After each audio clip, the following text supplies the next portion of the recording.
ఆ సర్వేశ్వరుడికి గిరి ప్రదక్షిణ అంటే మహా ఇష్టం. అందుకే అరుణాచలుడు గిరి ప్రదక్షిణ ప్రియుడు అనటంలో సత్యం లేకపోలేదు. ఆయన కూడా తన అర్ధాంగి అయిన ఉమాదేవితో కలిసి సంవత్సరానికి 2 సార్లు గిరి ప్రదక్షిణ చేస్తారు. ఆ దేవదేవుడు గిరి ప్రదక్షిణ చేసేవారిని చూసి సంతోషిస్తాడు, కోరిన వరాలు అందిస్తుంటాడు అని భక్తులు విశ్వసిస్తుంటారు. గిరి ప్రదక్షిణ అంటే దేవుని పర్వతం లేదా దివ్యస్థలం చుట్టూ నడుచుకుంటూ ప్రదక్షిణ చేయడం. ఇది భక్తి, శ్రద్ధ, ఆత్మశుద్ధి, శరీర శుద్ధి కలిగించే మహత్తరమైన ఆధ్యాత్మిక సాధన. ఇంకా వివరంగా చెప్పాలి అంటే గిరి ప్రదక్షిణ ఏంటి అని తెలుసుకోవాలంటే గిరి అంటే పర్వతం, మలయాళంలో గిరి అంటే పర్వతం అని అర్థం. ప్రదక్షిణం అంటే దేవుని చుట్టూ కుడివైపు తిరుగుతూ నడవడం, అంటే దేవుడి రూపమైన పర్వతం చుట్టూ నడవడం గిరి ప్రదక్షిణం. అంటే దీని ముఖ్య ఉద్దేశం ఏమిటి అంటే దేవుని సన్నిధిలో మన మనస్సు, శరీరం, ఆత్మను సమర్పించడం. ప్రతి అడుగు ఒక పాప క్షయానికి, ప్రతి శ్వాస పుణ్యానికి దారితీస్తుంది.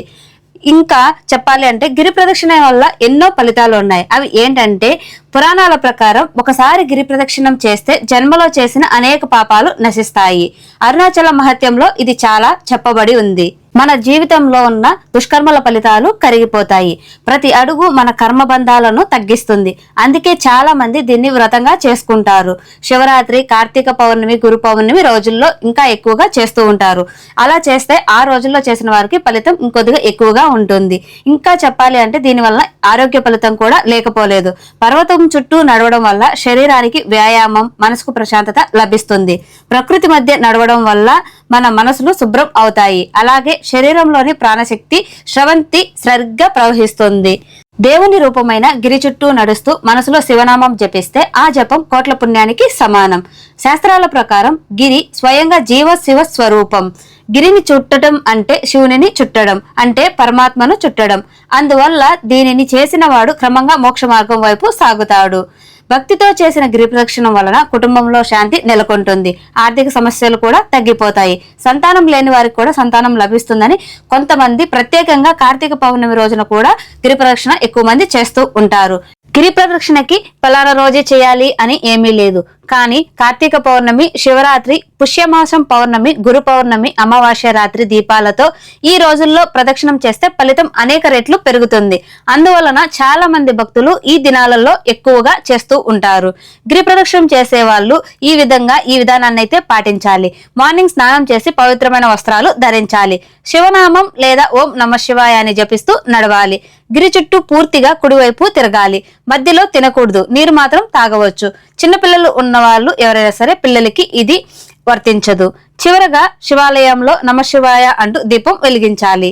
గిరి ప్రదక్షిణకు ఉన్న విశిష్టత గురించి ఇప్పుడు తెలుసుకున్నాం కదా. అలానే పురాణాల ప్రకారం గిరి ప్రదక్షిణ వెనక ఉన్న కథనం గురించి ఇప్పుడు తెలుసుకున్నాం. గిరి ప్రదక్షిణ అంటే కొండ చుట్టూ తిరగడం అని తెలుసుకున్నాం కదా. దీని దూరం సుమారు 14 కిలోమీటర్లు అయితే ఉంటుంది.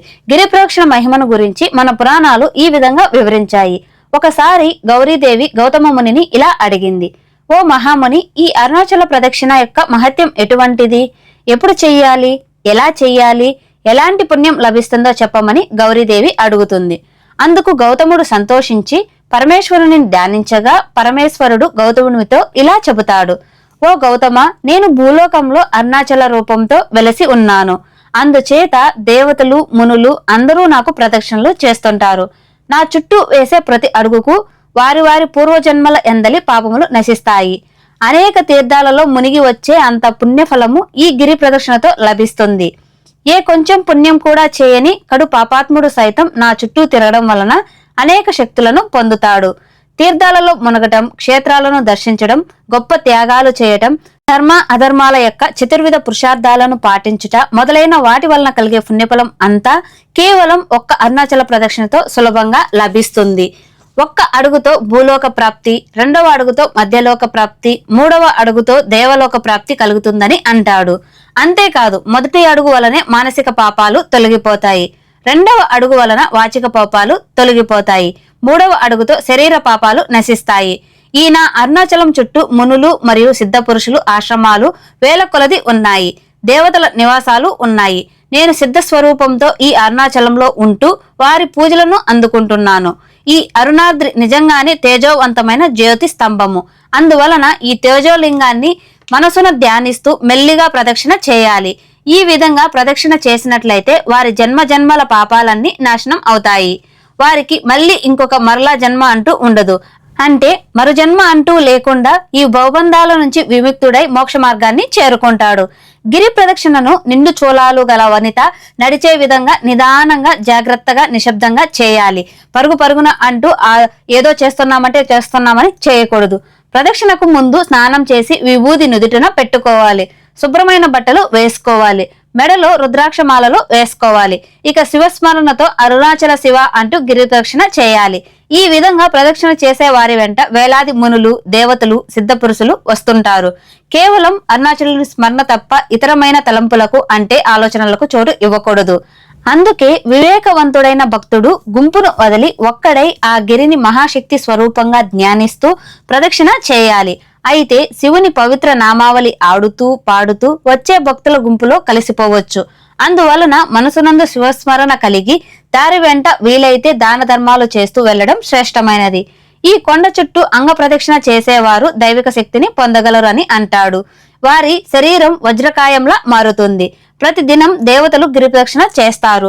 సూర్యుడు మరియు చంద్రుడు మొదలైన వారందరూ నా చుట్టూ ప్రదక్షిణ చేసి ఇతర గ్రహాలపై ఆధిపత్యాన్ని సంపాదిస్తున్నారు. ఆదివారం ప్రదక్షిణ చేస్తే సూర్యలోకాన్ని భేదించి శివ సాహిత్యాన్ని పొందవచ్చు.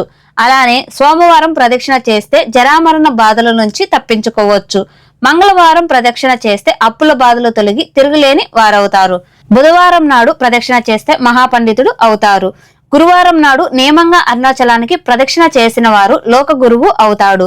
అంటే బహుశా లోకం కోసం పుట్టిన కారణ జన్ముడే తప్ప కర్మ అనుభవించడానికి పుట్టిన జన్మ కాదు ఇది. అటువంటి స్థితిని పొందుతాడు. శుక్రవారం నాడు ప్రదక్షిణ చేస్తే సకల సంపదలతో తొలతోగి విష్ణు లోకాన్ని చేరుకుంటారు. శనివారం నాడు ప్రదక్షిణ చేస్తే ప్రాపంచిక విజయాలు లభించును. అంతేకాదు తన జాతకంలో దాగి ఉన్న శని బాధలు తొలగిపోతాయి. ఇక శరీర మానసిక రోగాలతో బాధపడేవారు, మానసికంగా అతి బలహీనంగా ఉన్నవారు ప్రదక్షిణ చేస్తే వారి బాధల నుండి ఉపశమనం కలుగుతుంది. చూసారు కదా ఫ్రెండ్స్, ఈ వీడియోలో మనం అరుణాచలగిరి యొక్క ప్రదక్షిణకు ఉన్న విశిష్టత గురించి, ఎలా చేయాలి, ఎప్పుడు చేయాలి, ఎందుకు చేయాలి, దాని వెనుక ఉన్న కథనం గురించి, దాని యొక్క విశిష్టతల గురించి తెలుసుకున్నాం కదా వివరంగా. మీరు ఇంతకు ముందు ఎవరైనా సరే గిరి ప్రదక్షిణ చేసిన వారు కామెంట్ సెక్షన్ లో తెలియచేయండి. మీ అనుభవం గురించి మనకు కూడా ఒకసారి షేర్ చేసుకోండి. ఈ వీడియో మీకు నచ్చినట్లయితే కామెంట్ సెక్షన్ లో ఓం నమః శివాయ అని అయితే కామెంట్ చేయండి. మీ ఫ్రెండ్స్ కి, మీ ఫ్యామిలీ మెంబర్స్ కూడా షేర్ చేయండి. ఈ ఇన్ఫర్మేషన్ ని వాళ్ళు కూడా షేర్ చేసి హెల్ప్ చేయండి. Thank you for watching.